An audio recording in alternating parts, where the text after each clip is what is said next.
here we are. This is Sex Love Psychedelics, and I'm your host, Dr. Kat, bringing you psychosexual conversations that will leave you intellectually turned on and hungry for more. So when you were talking about money and sex, what are some of the, and you said that you're seeing a lot of patterns around that. What else are you seeing come up around sexuality in these spaces? I think we have kind of an epidemic of like disconnection. So I will probably not be very popular for saying this, but I think that we're in a culture that's driven towards hyperstimulation in so many ways, whether it's like constant input of social media, or it's constant novelty in terms of like partners or, positions, or just newness. Like this kind of like obsession with novelty is driving so much of our sexual culture right now. And that's fine. I mean, I'm not in judgment of it, but I think we're missing another aspect of sexuality, which is the sacred, and the part of sexuality where the energy can be moved between people in a way that is healing, not just for yourself, but actually can have a kind of healing field for the planet, which sounds crazy, but it's like a tremendous amount of energy that can be resourced and worked with inside of a sexual encounter. And if you can do that in a way, like instead of having the excitement come from endless newness, the excitement can come from endless deepening. And that's the shift that I'm really curious about, is what happens when you go into that endless well of depth, because as far as I can tell, it doesn't end. So like the same partner can actually be a different partner every single time if you're totally present, because they are never the same. And like every single time you encounter that partner, there's something new that can open inside of them. Like they may have like another place of fear, or another bit of resistance, or a little trauma, or like, what is it where can we melt together today? And I think that kind of deepening as a paradigm is not very popular. And I think we're leaving a lot on the table as a culture, because sex that is so present in that way is magic. And if you can actually cultivate that depth of energy with someone, then the orgasm itself begins to feel like it's radiating into the planet in ways that are very healing, So, I mean, I say, give it a try. If you hear this, you're curious, it's great. And that's where I think psychedelics do play a role, because there are psychedelics that really are beneficial for deepening in presence during an intimate encounter. And if they're used in a ceremonial way and responsibly, I think that they can be quite beneficial. Yeah, I agree. How would you define depth for people as you're describing deepening relation or deepening sexuality? Like, how would you paint a picture of what that looks like? I think it's about tracking your own mental activity. That's the first point. So when you're in an intimate moment, if you find your mind is wandering, it's really creating the spiritual practice to be able to bring the mind back into the present moment. So if you're thinking about that conversation you had 2 hours ago, you're inherently splitting your energetic field in that moment. So it's going to diminish the sexual energy. It has to. It's like your energy is like in multiple places. Yeah. So if you can actually bring those thoughts, and again, it's a practice. You're not going to nail this the first time. You're not going to be like, oh, I heard this cool podcast, now I'm like totally present in sex. No, this is a very deep rewiring process. I think it takes time, but the more you practice just bringing the mind into just like, I don't need to think about that right now. What I'm going to do is actually quiet my mind and actually be very present with the sensation that's right here in front of me.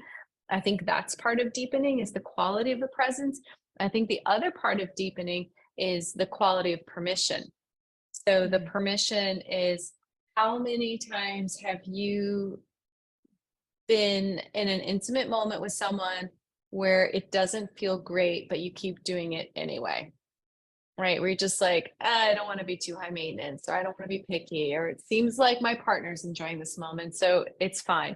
Like, how many times have you told yourself that story? That storytelling that is happening in sex is an absolute barrier to depth. And the reason I mean, this is going to get a little esoteric, but the reason is because like the mystery or the universe or God is a very benevolent force, and it's serving our awakening continually. So the reason why, if you're running a narrative in your head, like, I'm just going to lay here and just wait till this is done, like the mystery doesn't want that for us. The mystery wants the fullness of being for us. So the minute you start telling these stories, it's going to cut you off from your sexual energy.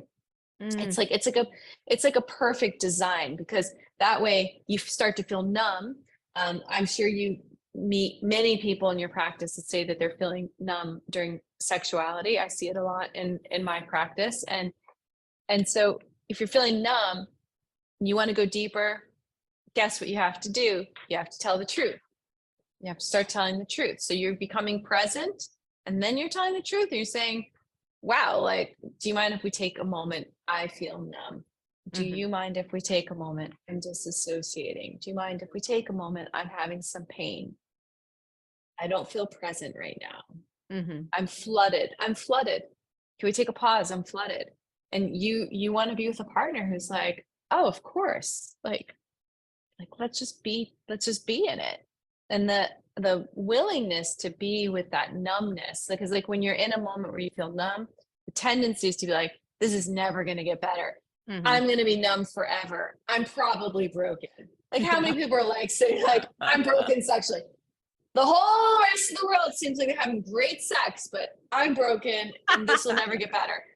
So you have to give yourself that chance. You have to keep saying, I feel numb. You may say you feel numb for a fucking year. You may say, I feel numb 50 times, but that's what's required, because that numbness is sacred. That numbness wants to speak to you. It's a curriculum, that numbness. And so the first thing is being present. Second thing is actually being completely impeccable with telling the truth about how you feel, being really, really courageous in those moments.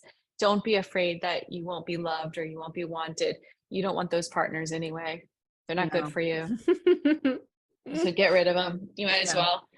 And I think that are the two components of depth that I pay the most attention to. And I think that the third is, to the extent that you are interested in this paradigm, is looking at intimate moments, ceremonial, like with a ceremonial kind of like framework around them. I like to put myself in the mindset of curiosity, of like, I wonder sort of what is going to be available to heal today. Whether in my partner and myself, I kind of like, this is a ceremony. And ceremonies are not like these weird, like holy, like I'm not like sitting there in like meditation, like having sex. Like, no, I mean, it can be fun. It can be raunchy. It can be physical, but it's infused with a different energy field, which is this energy field of curiosity about how this intimacy is going to help us to wake up. Yeah. So this intention, this is when sex becomes psychedelic. It becomes healing because you're inviting all the parts into this container for them to transform. I love that. And it comes right back to the same metaphor we used of container at the beginning. Yeah. Well, that was fun. Thanks for tuning in, lovers. And if you want to experience more ecstasy and sexual liberation, head over to sexlovepsychedelics.com and learn about how you can join me for any one of my online or live events. And while you're there, grab my free guide on sex and psychedelics. Remember, this podcast is for entertainment and educational purposes only. Please contact your healthcare provider and local law before pursuing any of the products or psychedelics discussed. And one final note here. I make this show specifically for you. If you're loving the show, then be sure to leave me a review in iTunes or Spotify to let me know. Happy to be here and happy to serve. I'll see you next time on Sex Love Psychedelics.